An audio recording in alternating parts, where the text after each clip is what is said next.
Hello दोस्तों, इस video में मैं आपको बता देती हूँ कि यदि आप गुरुग्राम शहर में या गुरुग्राम के आसपास कहीं पर ज़मीन खरीदना चाहते हो या फिर कहीं पर भी अगर ज़मीन खरीदना चाहते हो तो कुछ चीज़ों को ज़रूर देखो। अदरवाइज रोज़ आपके सिर पर या अपनी गर्दन पर तलवार लटकी रहेगी गवर्नमेंट डिपार्टमेंट की कि अगर बना लिया है तो डिमोलिश करने आएंगे, और यदि नहीं बनाया है तो जब बनाओगे तब आपको पैसे देने होंगे, और ये भरोसा भी नहीं है कि वो आपका रहेगा या नहीं रहेगा मकान। इसीलिए इन सारी अनसर्टेन सिस्टम से बचने के लिए और बिना मतलब की चिंता को अवॉइड करने के लिए आप जब भी कोई ज़मीन खरीदते हो तो ध्यान रखो।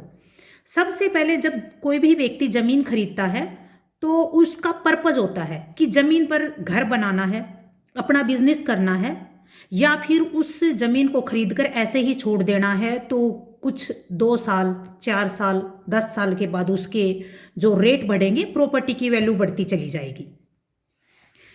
तो आप यदि अपने यूज के लिए ज़मीन खरीदना चाहते हो, चाहे घर बनाना चाहते हो, चाहे अपने कोई बिजनेस कॉमर्शियल काम करना चाहते हो, या फिर उस पर ये हो कि आपकी ज़मीन जब चाहे तब आपको ज़रूरत हो पैसे की आप उसको बेच सको, तब याद रखो जब भी आप ज़मीन खरीदते हो तो सर्वे करो और रिकॉर्ड, जो गवर्नमेंट रिकॉर्ड है उसमें जाकर देखो कि उस प्रॉपर्टी का यूज क्या है गवर्नमेंट में। एग्रीकल्चर पर्पज़ की प्रॉपर्टी है क्या, और यदि एग्रीकल्चर पर्पज़ की प्रॉपर्टी है तो क्या उसको रेजिडेंशियल पर्पज़ में कन्वर्ट करने में कोई दिक्कत तो नहीं आएगी भविष्य में। किसी भी प्रॉपर्टी डीलर की बातों पर भरोसा करके अपने आप को निश्चिंत मत करो, खुद देखो आप।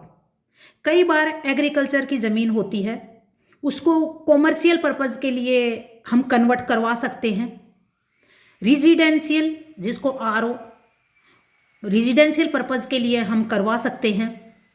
लेकिन यहाँ गुरुग्राम में अगर हम देखें तो जैसे बोल देते हैं कि ये तो पब्लिक पर्पज़ के लिए है, तो पब्लिक पर्पज़ के लिए है तो गवर्नमेंट एक्वायर करेगी, प्रॉपर्टी का यूज गवर्नमेंट करेगी, तो उसमें आप अपना यूज तो कुछ कर ही नहीं सकते हो ना।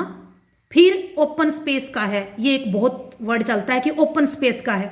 ओपन स्पेस का यानी कि पब्लिक वेलफेयर के लिए कुछ बना भी सकते हैं या उसको ग्रीनरी के लिए यूज कर सकते हैं, तो आप उसका यूज नहीं कर पाओगे और उसको जब सेल करना चाहोगे तो भी दिक्कत आएगी।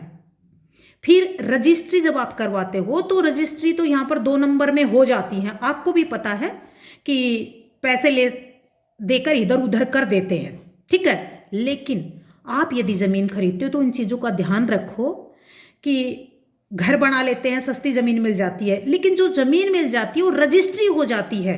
इसका मतलब ये कतई नहीं है कि आपके घर को डिमोलिश नहीं किया जा सकता है, आपके घर की ज़मीन को या आपकी कॉमर्शियल ज़मीन को अक्वायर नहीं किया जा सकता है।